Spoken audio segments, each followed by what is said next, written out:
السلام علیکم ناظرین،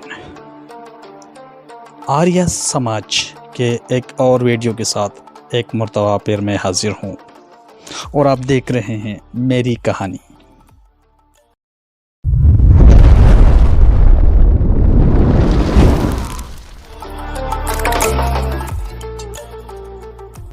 ناظرین، آج میری عنوان ہے ہندو مت۔ فارسی زبان کا لفظ ہندو سنسکرت زبان کے لفظ سندھو سے اخذ کیا گیا ہے۔ سنسکرت میں سندھو دریائے سندھ کے لیے استعمال ہوتا تھا۔ ہندو مت کی کتاب رگ وید انڈس آرین کی سرزمین کو سپتا سندھو کے نام سے بیان کرتی ہے، جس کے معنی ہیں 7 دریاؤں کی سرزمین۔ ان 7 دریاؤں میں دریائے سندھ بھی شامل ہے۔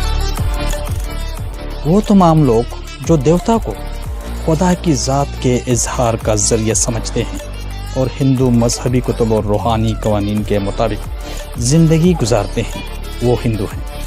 ہندو مت کے شواہد ہڑپا کے ابتدائی دور 1500 سے 2500 تک میں ملتے ہیں۔ ہندو مت کی قدیم ترین مذہبی کتاب رگ وید ہے۔ ہندو مت کی بنیاد ان جمع کردہ روحانی قوانین پر ہے جنہیں مختلف ادوار میں مرتب کیا گیا۔ ہندو مت کی اہم دستاویزات سنسکرت زبان میں ہی ہے۔ ہندوؤں کے عبادت خانے کو مندر کہا جاتا ہے۔ اکثر ہندو مذہبی تہوار کے موقع پر مندر جاتے ہیں، وہ باقاعدگی سے پوجا کرتے ہیں۔ عام طور پر صبح سویرے نہانے کے بعد روشنی جلا کر دیوتا کے سامنے خوردنوش کی اشیاء پیش کرتے ہیں۔ یہ لوگ مذہبی کتابیں پڑھتے ہیں، مراقبے کرتے ہیں اور منتر پڑھتے ہیں۔ ہندو سال بھر میں کئی تہوار مناتے ہیں، خصوصاً موسموں کی تبدیلی پر۔ ان تہواروں میں دسہرہ، دیوالی روشنیوں کا تہوار کہلاتا ہے اور ہولی رنگوں کا تہوار بھی شامل ہے۔ ہندو مت کے کئی فرقے ہیں اور یہ کئی ذاتوں میں بھی بٹکے ہوئے ہیں۔ وقت گزرنے کے ساتھ ساتھ آریہ سماج نے ہندو کی 4 عمومی ذاتوں کے فلسفہ کو جنم دیا، یعنی برہمن، کشتری، ویش اور شودر۔ ان میں سب سے پہلے نمبر پر آتا ہے برہمن۔ ہندو میں برہمن کو اول مقام حاصل ہے۔ یہ لوگ مذہبی علوم کے ماہر ہوتے تھے اور ہر قسم کی مذہبی رسوم ادا کرتے تھے۔ برہمن کو عزت و احترام سے دیکھا جاتا تھا۔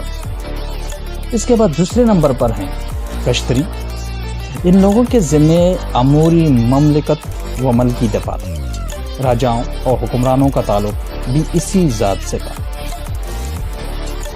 تیسرے نمبر پر ہیں ویش۔ اس طبقے کی زمینداری و پیشہ تجارت و صنعت اور کھیتی باڑی تھی، یعنی یہ لوگ اکانومیکل ہیں۔ اور اس کے بعد آخری درجے پر تھے شودر۔ شودر ہندوؤں کا چوتھا یعنی سب سے ادنا اور حقیر طبقہ سمجھا جاتا ہے۔ یہ ہندو سماج کا مظلوم طبقہ تھا۔ اس طبقے کا کام ان 6 ذاتوں یعنی برہمن، کشتری اور ویش کی خدمت کرنا تھا۔ شودروں کو مذہبی کتب پڑھنے اور سننے کی اجازت بھی نہ